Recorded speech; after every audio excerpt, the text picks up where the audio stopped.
Dali-dali at padebog na pumasok si Celeste sa kanilang kwarto pagkarating nila sa kanilang bahay, iniitsa niya ang dalang bag sa kama at nagpakawalan ng malalim na buntong hininga. Ano ngayon, Inigo, paungot niyang wika sa asawa, masaya ka na ba sa ginawa mo sa aking pagpapahiya kay Arjo? Nahihiya ka kay Arjo pero sa akin, hindi, tugon naman ni Inigo, ako pa rin ang asawa mo, ako dapat ang binibigyan mo ng kahihiyan. Hindi mo ba naisip ang kahihiyan ko sa tuwing nakikipagkita ka sa Arjo na yon? Hindi nakaimik si Celeste sa tinura nito, wala ka na ba talagang kahit kaunting respeto para sa akin, nangingilid ang mga luhang wika ni Inigo. Tumayo si Celeste at hinarap ang asawa, he looked straight into his eyes, maghiwalay na tayo, Inigo, I want a divorce. Natigagal si Inigo sa narinig, ngayong alam mo na ang totoo. Bakit pa tayo magkasama, wala nang silbi pa ang kasal natin, palayain mo na ako. Bumagsak na ng tuluyan ang mga luha ni Inigo. Divorce, aniya, bakit ang dali para sa iyong sabihin yan? Why, do you think may pag-asa pa ang marriage natin? Do you think our relationship will still work? No, Inigo, no. Please, sweetheart, let's fix this, bumalik lang tayo sa dati. Handa akong kalimutan ang lahat ng mga nalaman ko, I love you so much, I can't let you go. Pagmamakaawa ni Inigo. Kinuha ni Celeste ang mga kamay ng asawa at mahigpit na hinawakan ang mga yon. Inigo, believe me, ayaw kitang nakikitang nasasaktan ng ganito. The only way for me to save you from getting hurt more, is for you to let me go, Inigo, please, we both deserve to be free, we both deserve to be happy, at hindi ako masaya sa iyo, kay Arjo ako masaya, kaya hayaan mo na akong makasama siya. Pero paano naman ako, sa iyo lang ako masaya, lumuluhang wika ni Inigo, kapag pinalaya kita, hindi na ako magiging masaya. Pero magiging masaya ako, mahinang osel ni Celeste, nasa mga mata nito ang pagsusumamo. Listen to me, Inigo, she cupped his face, I know you love me, but I don't love you, I never loved you, everything I did in our relationship ay pawang pagpapanggap, ngayong alam mo na. Sa tingin mo ba magiging masaya ka ulit sa piling ko? Inigo just stares at her habang masaganang dumadaloy ang mga luha nito. Even if we continue our marriage, I will never stop seeing Arjo, kasi siya ang mahal ko, siya ang gusto kong makasama. Naiintindihan mo ba, if you really love me, set me free, isipin mo Inigo. Pag-isipan mo, how about our family, paano sila, ani Inigo? I just want to be happy, I sacrificed my love and happiness before for my parents' happiness, it's time para sarili ko naman ang isipin ko. Wala na akong pakialam sa sasabihin ng pamilya mo at ng pamilya ko, I'm so tired of doing favors for them, I've done enough, I've sacrificed enough, handa na ako sa lahat ng matatanggap kong mga masasakit na salita galing sa kanila, I just want to be free, that's all. You really love that Arjo, huh? Mapait na napangiti si Inigo. Tumango si Celeste, and you're willing to fight for him, right? Muling tumango si Celeste, Inigo paused for a while, I love you too, Celeste, so, patawarin mo ako, ipaglalaban din kita. Inigo left the room, naiwang tulala si Celeste. Sir Inigo, saan kayo pupunta, usisa ni Aling Purita sa amo. Akala niya ay hindi na naman siya nito papansinin, ngunit huminto si Inigo at kinausap siya. Bantayan mo ang Ma'am Celeste mo, don't let her leave the house, kapag umalis siya, tawagan mo ako kaagad. Ha, natutulalang wika ni Aling Purita, basta tawagan mo ako kapag napansin mong umalis ang Ma'am Celeste mo. Okay, mahigpit na bilin ni Inigo. Pero saan po kayo pupunta, Sir Inigo, muling usisa ng ginang. Magpapahangin lang ako, tugon ni Inigo at saka ito umalis. Anong nangyayari? Laking pagtataka ni Aling Purita, may problema ba ang mag-asawa? What are you doing here, kuya? Nagtatakang tanong ni Ezekiel sa kanyang nakatatandang kapatid, dalawa lamang silang magkapatid, at tumutulong siya sa kanyang kuya sa pamamahala sa kanilang kumpanya. Halos hating gabi na, may problema ba, aniya pa? Umiling si Inigo, wala, tugon nito, are you busy? Napangiti si Ezekiel habang salubong ang mga kilay. Kuya, parehas lang tayo ng pinapasukang kumpanya, ang alam ko, araw-araw tayong busy, what's the problem ba? I won't mind kung isi-share mo sa akin. Nothing, I just miss our hangouts nung parehas pa tayong hindi pa busy sa trabaho at sa kani-kanyang buhay. Medyo kakaiba ka, pero anong gusto mong gawin? Let's drink beer, mabilis na tugon ni Inigo. They went to their favorite place, it was an overlooking view of the city. Naupo sila sa hood ng kotse ni Inigo habang nakatanaw sa mabituing langit. Ano ba ang problema, kuya? Sigurado naman akong hindi tungkol sa kumpanya kasi okay naman tayo, may problema ba kayo ni Ate Celeste? Umiling si Inigo, I just want to drink beer with you, hindi ba pwedeng uminom ang walang problema? Mukhang pagod ang mga mata mo, kuya, umiiyak ka ba? Crying, of course not, mariing tanggi ni Inigo, I just need sleep. You need sleep pero napasugod ka sa bahay sa gitna ng gabi, wow. You know what, Ezekiel, you're being too complaining, pwede bang manahimik ka at samahan mo na lang akong uminom? Iminulat ni Ezekiel ang kanyang mga mata at bumantong hininga, fine.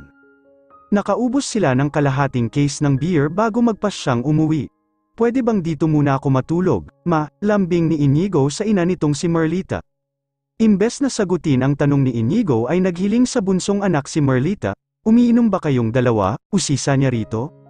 Ma, don't worry, I and Kuya just had a good time just like the old times, inakbayan ni Ezekiel ang ina. Bakit gising pa kayo? It's almost 2 AM, pare-pareho tayong puyat, matulog na kayo. Mama, masama sa health ninyo ang magpuyat, anito pa. Nagising lang ako dahil sa isang masamang panaginip, nauuhaw ako kaya bumaba ako para kumuha ng tubig, paliwanag ni Merlita, pero nawala na ang antok ko dahil naglasing ang dalawa kong magaling na anak. Relax, mama, para namang lagi kaming umiinom ni kuya, nag-request siyang samahan ko siya, pinagbigyan ko lang, wika pa ni Ezekiel at saka umakyat sa kanyang kwarto. Matamlay naman na umupo si Inigo sa kanilang salas, napansin niya ang pagtitig sa kanya ng mataman ng ina. Ma, I know you're going to ask me to if what's my problem, I've been hearing that all day, please, huwag na kayong magtanong, wika niya. Aba, bulalas ni Merlita, I am your mother.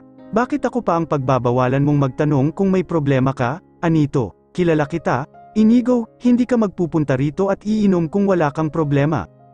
Dinagdagan mo lang lalo ang pagdududa ko dahil dito mo pa gustong matulog. Nagbuntong hininga si Inigo, naaalala ko noong bata pa ako at may asawa na, umuuwi lang ako sa mga magulang ko sa tuwing may problema kami ng papa mo. May problema ba kayo ni Celeste? Usisa ni Merlita sa anak.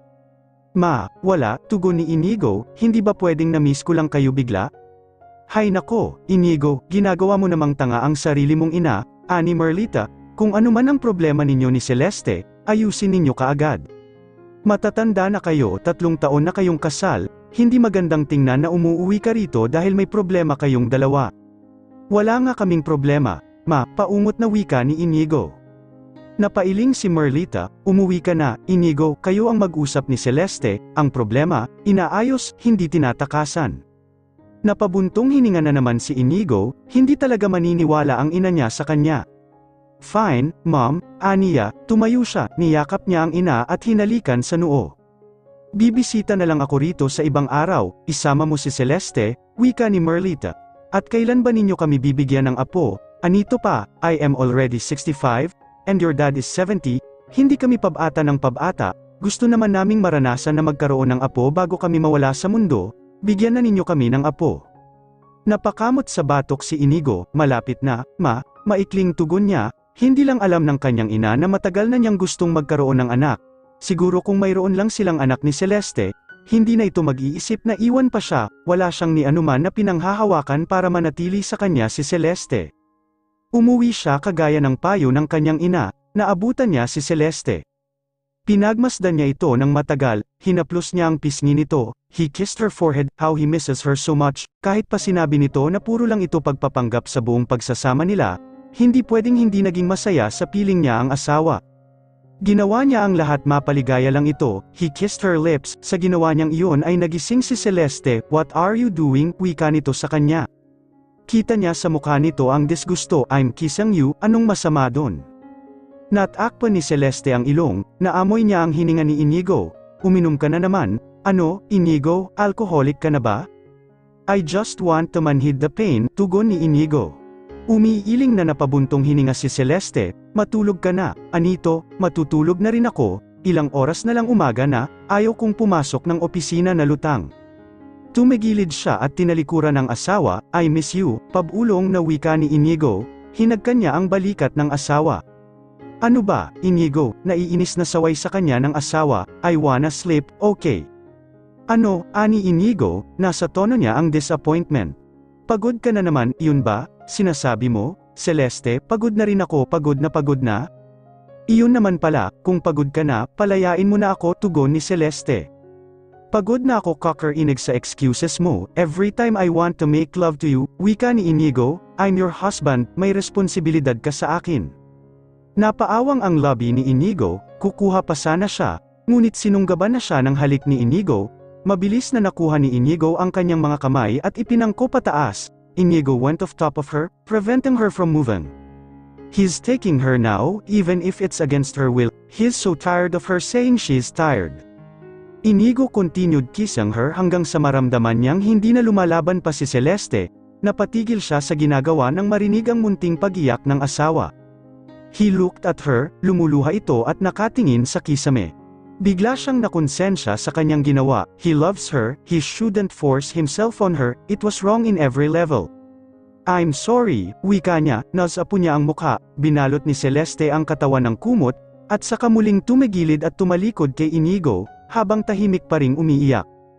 Good morning, Sir Inigo, bati ni Regina, all out ang kanyang ngiti, hindi tumugon si Inigo, diretso lang ito hanggang sa makapasok sa opisina nito. Napakunot ang kanyang noo ngunit sinundan niya lang ito.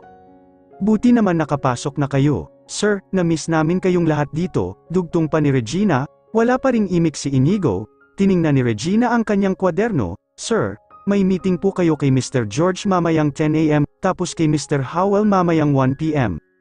I-cancel mo lahat, flat na tugon ni Inigo at saka umupo sa swivel chair, kaagad nitong hinarap ang computer, seryosong-seryoso ang mukha nito. Po, hindi makapaniwalang wika ni Regina, baka na-misheard niya lang ang sinabi ng kanyang boss. Bingi ka ba, ang sabi ko, i-cancel mo ang lahat ng meeting ko ngayong araw. Matigas ang boses ni Inigo habang ang mga titig nito ay matalim. Kumabog ng malakas ang puso ni Regina, nanlamig siya, parang gusto niyang lamunin ng lupa ng mga oras na yon, bigla siyang nakaramdam ng takot kay Inigo. Nang mapansin ang reaksyon ni Regina ay tila nagising si Inigo, he shook his head and tried to tone his voice down, I'm sorry, Regina, I'm just stressed out, huwag mo akong pansinin, sige na, iwan mo na ako, paki-cancel ang lahat ng meeting ko, reschedule mo na lang kung pumayag ang clients. Okay, sir, tugon ni Regina, tumalikod siya at lalabas na sana ng office ni Inigo, ngunit huminto siya upang magtanong, Sir, may problema po ba kayo? Nag-aalinlangang wika niya. Kung kailangan ninyo ng makikinig sa inyo, nandito po ako, kahit maghapon, makikinig ako, hamupa na ang kaba sa dibdib niya, at napalitan iyon ng pag-aalala. Tumango si Inigo at pinilit ng umiti, salamat, Anito. Naramdaman ni Regina na hindi gustong magkwento ni Inigo, kaya minabuti niyang lisanin na nga ang office nito, sa loob ng ilang taong pagtatrabaho niya kay Inigo. Ngayon lang niya nakitang nagalit ito kung galit man iyon, lagi namang composed si Inigo kahit sa pinakamapanubok na mga sitwasyon, napabuntong hininga na lang siya. Pagkalabas ng office ni Regina, tinawagan niya ang mga dapat ka-meeting ni Inigo, para sabihing mag-reschedule na lang, saktong pagkababa niya ng telepono, ay naramdaman niya ang paglapat ng isang palad sa kanyang balikat, paglingon niya ay bumungad sa kanya ang gwapong mukha ni Inigo. Sir, nagtataka niyang saad come with me. Mabilis na tugon ng kanyang boss, sa isang kisap mata ay hawak na ni Inigo ang kanyang pamulsuhan, at inakay siya palabas ng opisina. Pinagtinginan sila ng lahat ng empleyadong naroroon, halos makaladkad si Regina sa pagmamadali ni Inigo. Saan ang punta ninyo, Regina, Sir Inigo? Usisa ni Chris Elda nang makita ang dalawa, ngunit parang hangin lang na dumaan sa kanyang paningin ang mga ito. Chris Elda, ikaw na ang bahala sa mga gamit ko sa desk. Pakitabi na lang, sigaw ni Regina, napanganga na lang si Chris Elda, saan dadalhin ni Inigo ang kanyang best friend, ano ang nangyayari? Saan tayo pupunta, sir? Nag-aalalang usisa ni Regina pagkasakay niya sa kotse ng kanyang boss. Pinagkakatiwalaan mo ba ako? Seryoso ang mukhang tanong ni Inigo sa kanya. Of course, sir, pero kinakabahan ako, saan ba tayo pupunta? Sa isang lugar, somewhere you alone can listen to me, tugon ni Inigo. Tumango si Regina, hindi na siya nagsalita pa, almost 1 hour later, huminto ang kotse ni Inigo, pinagbuksan siya nito ng pinto at bumaba siya. Where are we, sir? Wika ni Regina, nasa harap sila ngayon ng isang mataas na gate, ano kaya ang nasa likod niyon? May ipapakita ko sa iyo na hindi ko pa ipinakita sa asawa ko, tugon ni Inigo. Napaawang ang lobby ng dalaga, pagbukas ng gate ay napanganga si Regina sa nakita, bumungad sa kanya ang isang malawak na harden na natataniman ng sangkatutak na sunflower, natakpan niya ang bibig sa sobrang pagkamangha. "Do you like this place?" usisa sa kanya ni Inigo. "Ay nako, sir, sobra," tugon ni Regina. "Alam niyo ba, sir, favorite ko ang sunflower?" Ngumiti si Inigo, "Parehas kayo ng asawa ko." Bumantong hininga siya. Lagi niyang sinasabi sa akin na gustong-gusto niya ng sunflower garden, kaya ipinagawa ko ang garden na ito, matatapos na ito sa isang buwan, birthday surprise ko sana ito sa kanya. Napansin ni Regina ang lungkot sa mga mata ni Inigo, iyon ang lungkot na nakita niya nang dalawin niya ito sa bahay nito. "Sir, kung okay lang pong magtanong, may problema po ba kayo ni Ma'am Celeste?" Lakas loob niyang usisa, gusto niyang pumikit ng mariin at manalangin na hindi magalit si Inigo. Yumuko si Inigo upang itago ang pangungulimlim sa kanyang mga mata. Nang maramdaman niyang nagtagumpay siyang pigilan ang mga luhang nagbabadyang pamatak ay tumingin siya kay Regina. "Our marriage is failing, Regina." Pagtatapat niya, he doesn't know why, pero kay Regina siya komportabling maghinga ng nararamdaman, he trusts her and her judgments. Bumigat ang pakiramdam ni Regina, nalungkot siya kaagad para kay Inigo. "Ano po ang nangyari, bakit?" Tinitigan siya ni Inigo, pagkatapos ay tumingin ito sa malayo at nagbuntong hininga, "May iba siya," tugon niya. Natakpan ni Regina ang bibig po, hindi makapaniwalang wika niya. "Hindi niya ako mahal, Regina, she's in love with someone." Nagpatuloy ito sa paglalakad. Sumunod ang dalaga, pagkaraan ay huminto ito sa tapat ng isang punong may malagang mga dahon, may dalawang swing doon, naupo si Inigo. Kaya umupo rin si Regina sa isa, ang pwestong iyon ay nakaharap kung saan sumisikat ang araw. Muling ibinaling ni Inigo ang tingin kay Regina. 2 years, sa loob ng 2 years, akala ko masaya siya sa akin, but I was wrong. Celeste, hindi talaga ako minahal, palagi na siyang may mahal na iba. "Sir Inigo, hindi ko maintindihan," wika ni Regina. Nakiusap siya ng hiwalayan, "Dapat ko na ba siyang bitawan?" tanong ni Inigo. "Sir, wala ho yata ako sa lugar para sagutin ang tanong ninyo," tugon ni Regina. "Kung ikaw ang nasa sitwasyon ko, Regina, ano ang gagawin mo?" muling tanong ni Inigo. "Ano ang gagawin mo kapag nalaman mong pinakasalan ka lang ng taong mahal mo, dahil mapapakinabangan ka niya? Ano ang gagawin mo kapag nalaman mong wala pala siyang pagmamahal sa iyo? Kapag nalaman mong bago naging kayo, ay may mahal na siya, at patuloy pa rin silang nagkikita habang kasal na kayo? Nagawa yan sa inyo ni Ma'am Celeste." Hindi makapaniwalang wika ni Regina, hindi niya ma-imagine ang sakit na pinagdadaanan ng kanyang boss, kaya naman pala napakalungkot ng mga mata nito. "I love my wife so much, hindi ko magawang magalit sa kanya sa kabila ng lahat," mapait na napangiti si Inigo. "The funny thing is, naiintindihan ko pa siya kung bakit niya yon nagawa. May isang parte sa puso ko na nagagalit ako sa ginawa niya, lalo na nang makita mismo ng dalawang mata ko, na hinahalikan siya ng lalaking totoong mahal niya, parang sasabog ang puso ko, pero may isang parte rin sa puso ko na naaawa ako sa kanilang dalawa, dahil kinailangan nilang isakripisyo ang relasyon nila noon, dahil kailangang magpakasal sa akin ni Celeste, para iligtas ang lumulubog nilang kumpanya." Muli siyang tumingin ng diretso sa mga mata ni Regina. "Tanga ba ako, Regina?" Sa mga sinabi ni Inigo ay naunawaan din ni Regina ang nangyayari, nadudurog din ang puso niya para sa kanyang boss. "Sir, kung iba ang tatanungin ninyo, kahit nga hindi ninyo sila tanungin, malamang sasabihin nilang tanga kayo, pero para sa akin, Sir Inigo, hindi ka tanga, sobrang buti lang ninyong tao." "Sir, bakit ba ang bait ninyo?" Napapabuntong hiningang ngumiti si Inigo. "Mabait ba ako?" he chuckled. "Hindi niyo deserve masaktan ng ganyan, Sir Inigo. Kung ako lang ang asawa ninyo, mamahalin ko kayo ng walang katumbas. Hinding-hindi ko kayo sasaktan, gagawin ko ang lahat, mapasaya lang kayo lagi." Natigilan si Regina sa kanyang sinabi, gusto niyang sampalin ang sarili. Bakit niya ba iyon sinabi? Nag-init ang kanyang mga pisngi. Pero buti na lang, wala talagang mali siya sa katawan ng kanyang Sir Inigo, ngumiti lang ito. "Thank you, Regina, but you're not Celeste, you're not my wife." Higit sa lahat, wala ka sa sitwasyon niya. Ginawa niya iyon dahil wala siya noong mapagpipilian, tugon ni Inigo. Sa totoo lang, masakit ang winikang iyon ni Inigo, pakiramdam nga ni Regina ay may iilang karayom na tatusok-tusok sa kanyang puso, pero alam niyang, walang intensyon si Inigo na saktan siya o ipahiya. Tumango siya, "Kung ganoon, sir, ano ang balak ninyo?" Muling tumingin si Inigo sa malayo. Few hours ago, I did something horrible, I forced myself on her. Pag-amin niya, pinagsisihan ko agad yon, mali ang ginawa ko, but I was just frustrated. Napailing siya, nang makita ko siyang umiiyak at natatakot sa akin. Para akong nasampal ng ubod lakas, I was supposed to be the one protecting her, I failed. Bumagsak na ang mga luha niya, wala na siyang magawa. Tumayo si Regina upang aluhin si Inigo, sinunod niya ang utos ng kanyang puso na yakapin ito, hinaplos niya ang likod ni Inigo. Hindi, sir, you did not fail, wala kayong kasalanan, please, stop saying that, sobrang bait ninyo, isa kayong ideal husband, sobrang swerte ni Ma'am Celeste sa inyo, alam ba ninyo, pangarap kong makapag-asawa ng kagaya ninyo, pero alam kong imposible iyon, ang katulad ninyo ay bihira na lang, sir. Huwag na kayong umiyak, please, nasasaktan po ako para sa inyo. Pinagsaklob ni Inigo ang mga palad sa kanyang mukha, napahagulgol ito, sa mga oras na iyon. Alam ni Regina na wala siyang magagawa, kundi bawasan ang sakit nararamdaman ni Inigo, kung pwede lang hatian niya ito, kung pwede